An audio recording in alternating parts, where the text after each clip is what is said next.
Siguro nga hindi ko alam ang ibig sabihin ng pagmamahal. Pero gusto kitang kasama. I enjoy your company. Siyempre, lalaki ako. Gusto kong kasama babae.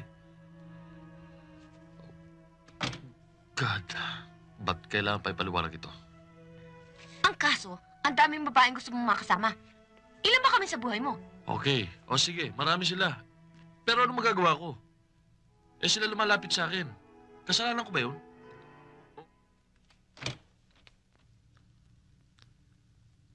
Dumating ka pa.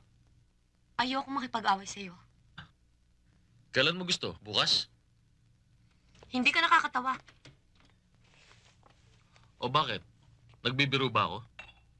Kung paliwanag ang hanap mo, hindi mo matatagpuan dito. Hey! Look, let's not fight, okay? Nagpunta ako rito para magpaliwanag. O, ba't hindi mo pinapasok yung kasama mo? Para ano? Andito ka eh. Ano ba talaga ang gusto mo? Bakit ba? Ibang tao ba ako sa'yo? Kung minsan, Anong ibig mo sabihin? ako, girlfriend mo. Ikaw, boyfriend ko. Maski hindi tayo kasal, meron tayong relasyon na dapat mo igalang. Pero ikaw, kahit sino-sino babae mo, ano akala mo sa akin? O bakit? Wala naman tayong usapang magiging exclusive sa bawat isa, hindi ba? Yung pala eh. Ang hirap sa'yo, one-way traffic ka. Kung kursunada mo, okay lang. Pia, inaamin ko ang pagkakamali ko. Pinagmamalasakitan lang naman kita eh. Pagmamalasakit ba yun? Niloloko mo ako ng harapan? Gusto mo ako pero hindi mo ako mahal. Gusto, mahal, pareho rin yun. Siguro nga hindi ko alam ang ibig sabihin ng pagmamahal. Pero gusto kitang kasama. I enjoy your company. Siyempre, lalaki ako. Gusto kong kasama babae. God, ba't kailangan pa ipaliwanag ito? Ang kaso, ang daming babaeng gusto mong makasama. Ilan ba kami sa buhay mo? Okay, o sige, marami sila. Pero ano magagawa ko? Eh sila lumalapit sa akin. Kasalanan ko ba yun? O, sometimes I go to bed with them. Pero walang kwenta naman yun eh. Naintindihan mo ba ibig ko sabihin, Pia?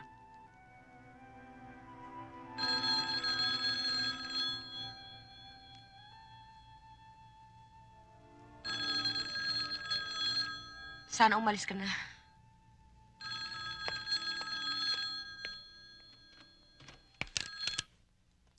Hello? Sige. Sunduin mo na ako mamaya. Hindi. Okay lang. Sige. Bye.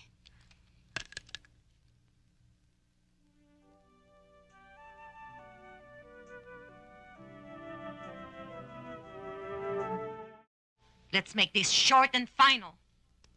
Sige. Wala nang sumbatan, wala nang paliwanagan. Of course. Marami ka kasing dapat ipaliwanag. At marami rin akong maaaring isumbat sa'yo. Ikaw manunumbat? Baligtad na yatang mundo. Alam mo ba kung ano ka? Ikaw isang adultera. At ikaw, anong tawag mo sa iyong sarili? Marangal?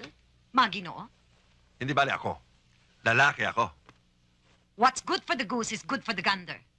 Ang pangangailangan ko ba'y napupunuan mo? Hindi. Dahil bago ka dumating sa akin, said ka na. Nagkaroon ka naman sana ng konting taste. Ano napili mo? Isang gigolo. Hoy, kung may binibili man ako, materyales fuertes, may tinatagal. Ang akala mo ba hindi ko alam ang relasyon mo sa sekretarya mo? Ang pagpasok mo sa pelikula, hindi ba para magkaroon ka ng dahilan na kung sino man starlet na ibubugaw sa'yo ng mga PR mo? Look, Lota. Tapusin natin ang pag-uusap na ito at para tayo na sa palengke. Okay. Inaamin ko, marami akong pagkakamali. Pero ikaw din. You have been no angel yourself. Siguro, ang una kong pagkakamali ay ang pag-aasawa ko sa'yo. I was young and immature. I should have fulfilled myself first as a woman. But I had so much money and so much time on my hands. Pero kailanman, ang relasyon namin ni Gary ay hindi ko tinuturoy na kamalian. Yun ang nagbukas sa aking isip na marami pa akong dapat gawin sa aking buhay. We can have peace. And perhaps, after all the anger and bitterness is gone, possibly a reconciliation. Peace? But of course, we must have peace. Pero magkabalikan pa tayo, ay malabo na. I've decided to get a divorce and get a job. I want to work at something, anything, para naman magkaroon ng konting katuturan ng buhay ko. Not even for Connie's sake? Babae si Connie. Alam mo, Joey, kaming mga babae mas malalakas ang loob. Magkaroon lang kami ng pagkakataon.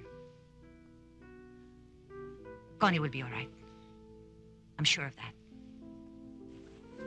I wish I had your self-confidence. Goodbye, Joey.